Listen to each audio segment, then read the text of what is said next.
we have a little guest on the show for this week. Besides Rick's brother, Bruce Spruce, back there, still up, January 25th. And still quite green. We have Sadie. 16-year-old cat. This episode, all these episodes that have been episode 18, 19, 20, and now 21 are all have been filmed on January 25th. And I'll hopefully get episode 22 after this, and maybe 23 and 24.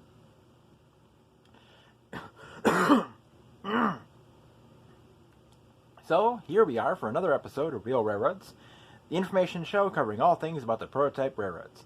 Tonight's episode is on 373-mile short line Florida Gulf and Atlantic Railroad. This railroad, owned by RailUSA, mainly runs east to west from Baldwin, Florida, near Jacksonville, across and out the Panhandle to Pensacola, Florida, with interchanges at Baldwin and Pensacola CSX, and a branch north from Tallahassee, Florida, to another CSX connection at Attapulgos, Georgia. This is a fairly new railroad, formed by RailUSA on June 1st, 2019, to operate the line they had acquired from CSX. I just ate. I have phlegm in my throat. This railroad is known for its U.S. flag scheme, with the stars at the front and stripes going along the long hood. It operates 5 days a week, interchanging with CSX at least Baldwin and Pensacola, plus they interchange with the Bay Line and AN Railway. In fact, they are the only connection of the AN Railway. In fact, actually, I don't think they actually interchange with the Bay Line. I think I found that out later. Maybe they do. No, it's Georgia and Florida that they just crossed. They do interchange with the Bay Line. The CSX interchange at Attapulgos, Georgia, is apparently not currently used. They interchange with Bayline and Chattahoochee and with the AN in Cottondale, hauling aggregates, grain, chemicals, and minerals. Clay, metal, lumber, and machinery. Now I could not find a train list or industry list, so I'll just have to do a route description from looking at Google Maps, which is an invaluable source when looking at anything recent. And Katie is saying goodbye and going off to do cat things. Baldwin, Florida is the site of a diamond crossing. A double-track CSX main comes south into Baldwin, crossing West Beaver Street with a connector to the rest of the former east-west line heading in each direction. South of the diamond are two more connecting tracks for CSX to swing west onto the single-track east-west line, and two connectors swinging east, which becomes a double-track main going towards Jacksonville. West of this diamond and connector tracks, the CSX crosses Route US 301. Through here, it is double-track, but goes down to single-track less than a mile from the US 301 underpass. It appears that the FGAR CSX interchange is conducted on a fairly large CSX rail yard south of the Baldwin Diamond. From Baldwin, Florida, the FGAR runs basically due west, single-track, with US 90 Route 10 coming alongside, going into McClenny, where there's a passing siding and a track that is probably used for maintenance away. It looks like it used to be a second main years ago. Here and the next town, which is Glen St. Mary, there is plenty of railroad access with places to film, photograph, or watch, with streets paralleling the railroad. About a mile before the next town is an industry, Sanderson Pipe Corporation, which has a single spur that would have to be switched heading eastbound if it is rail served. In Sanderson, the railroad once again runs along streets, and there is quite a long siding. Railroads paralleling streets, having streets and communities on either side or right along the railroad, is something very common in the South. In fact, you'll see that repeating in many of the railroads as we go forward.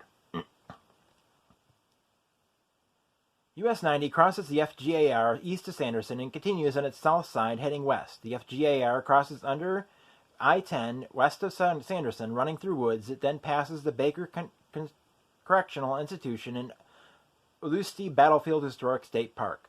The next town is Ulisti, where there is again a passing siding and a street right along the tracks. Between Ulisti and Watertown. I'm glad when that name is gone. Closer to Watertown is a new Y and a long spur that goes into an open field south of US 90 that likely is to serve some new industry that hadn't been built yet when the satellite went over. Just west of McCloskey Avenue is Salvage Services, which has 11 tracks for tank cars. This appears to have something to do with chemicals, maybe chemical recycling. In Watertown, the FGAR meets the Norfolk Southern that comes in from the northwest and ends at a runaround track southeast of the FGAR main.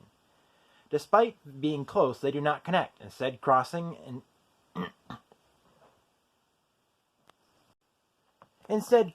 in a shallow diamond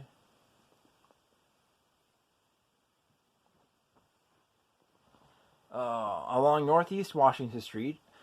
Along Northwest Railroad Street is a spur that looks to be a transload, and a little farther down is Land O'Lakes Purina Feed, which has 2 tracks. After this is what appears to be the Amtrak station. This is closed as Amtrak ceased operating on this line east of New Orleans in 2005 when Hurricane Katrina damaged the right-of-way. New Millennium Building Systems is next as the railroad leaves Watertown with multiple tracks. Between Lake City and Wellborn is Columbia Grain and Ingredients and First F-U-R-S-T, unless that's a typographical error, McNess, which receives grain and feed. And the Live Oak area is an unknown industry receiving covered hoppers, east of Live Oak, and then a large and busy feed mill in Live Oak. Just east of Falmouth is Matco Industries, which appears to be to transload cement. This is a trackmobile to move cars over their unloading area and place them for the FGAR to pick up. The next substantial place is Madison, which the railroad pretty much bypasses the city, serving a co-op on the south side. In Greenville, the railroad crosses the Greenville Diamond Railroad crossing along North Grand Avenue. This is a Georgia and Florida running north-south. There is no connection, they just cross at almost a 90-degree angle.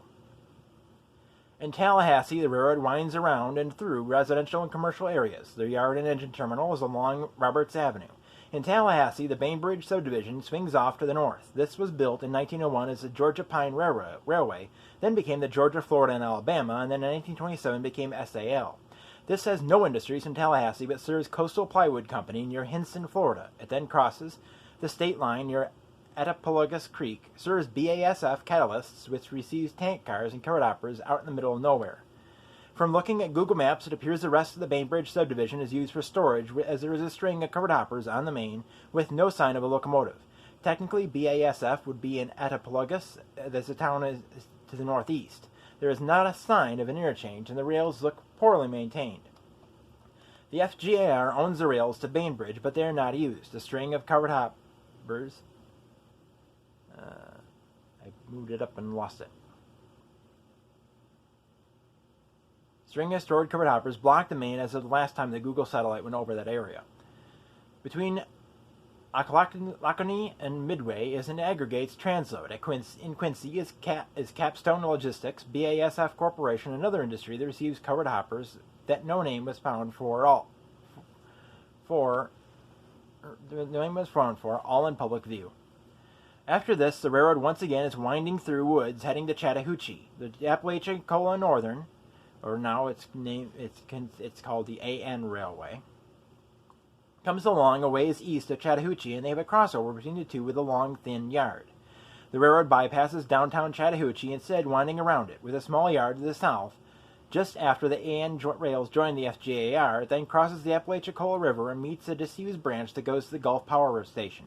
From Chattahoochee west, the railroad refers to the line as a P&A subdivision, which was completed by the LNN in 1883 and operated as a Pensacola and Atlantic until 1891. The P&A passes through Sneed's, Grand Ridge, Cypress, where it appears they serve Spanish Trail lumber, which looks like they deal in pulpwood.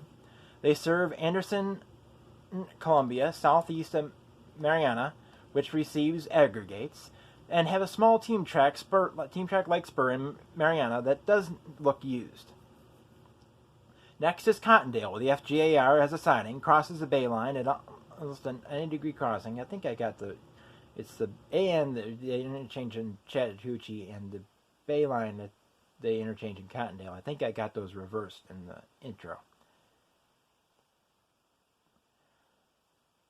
and an almost 90-degree crossing visible from Railroad Street and the interchange via a connector on the southeast quadrant that leads to a small yard. The railroad then goes through Chipley and Bonifay. On Google Maps, two fairly long trains can be seen at almost right behind each other heading west, within sight of each other. This could be they were actually there, or they could be the satellite went through one place and did the pictures when the train was in one place, and then they did the pictures of the train was in the other place. They looked like two different trains, though, so they could have been photographs taken at different times. West of Defoniac Springs is an Aggregates Yard with its own switcher and a 4-track yard in the facility. At Mossy Head is a Y and an abandoned branch to the south. The railroad continues to parallel US 90. A couple miles east of Holt is Anderson Columbia's Junction City Mining Holt Rail Yard, which has a 3-track stub yard and a spur. This would handle aggregates. In East Milton, there are 3 more industries: Boise Cascade, which is a lumber yard, Gulf Cables, and Harris Newfab Rebar. There is also Capital Materials, which might receive building materials. On the spur to Harris, there is a paved area across a driveway from Capital Materials. In what is evidently still Milton is another aggregates business with its own locomotive to move cars with. Unfortunately, this one is way out of the public view. As the railroad passes between the business and the landfill, the closest public road is DeLisa Road, where there might be rock trains seen arriving depending on direction. In Molat is Eastman Chemical. This is a massive area with an in-plant switcher, not visible to the public. Also in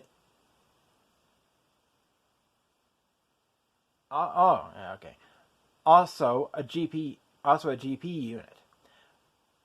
There was no space in that. I'm not quite sure how that happened. But 14 to 16 storage tracks of the FGAR to drop off and pick up cars from the spot as needed. At Molat, there's a crossing of Mulatto Bayou, which is on the edge of Escambia Bay. The tracks curve south along the shore of the bay, then cross on a long bridge roughly 2,000 feet north of the Escambia Bay Bridge of I-10. On this other side of the bay is Laura Point and GE Generators, which is rail-served with its own trackmobile to move flat cars around in plant. It looks like there are 4 electric locomotives sitting around, but hard to tell from the satellite. The FGAR then curves to run along the bay heading south, cutting across Devil's Point and around Longwood. The right-of-way has fresh ballast right up to the water. It continues to be the shoreline of Escambia Bay, and then Pensacola Bay until it cuts across a causeway and island before crossing Graffiti Bridge into the Oak Point section of Pensacola. There is a former passenger station in Pensacola along with a couple of abandoned spurs. The railroad parallels East Wright Street and passes Pensacola Grand before curving to cross East Wright Street and going under I-110 to parallel North Tarragona Street on the CSX. Interchange, I assume, is conducted at CSX's Golding Yard on the Oak Park. Sadie, stop it. Hey. In the Oak Park Rosewood Terrace section of Pensacola. The FGAR operates a fleet of mostly leased units. A single GP38M-3 leased from HLCX, along with 7 HLCX GP38-2s, 2 HLCX GP40-2s, 8 First Union SD40-2s, and their own former First Union SD40-2s 6300 and 7156, which are painted in a patriotic scheme, and 5571, also in the patriotic scheme. They are rumored to have acquired the 4 SD70M-2s from FEC that were in red and white. This concludes our route profile of the Florida Gulf and Atlantic Railroad. Next week I will cover either the South Central Florida Express or the Georgia and Florida. I haven't decided. The SCXF is pretty well known and is covered in various magazines, so I'm not sure I need to do it also. I shouldn't have read that part of the script because I know already what I'm going to do. Episode 22 is going to be the South Central Florida Express. I'm just trying to crank these videos out, so I just kind of read that through, and I didn't think about the fact that I didn't need to read that. But next week, South Central Florida Express, I will probably stop this video and record that one, so you'll probably get that one with the same, everything will look the same as it did in this one.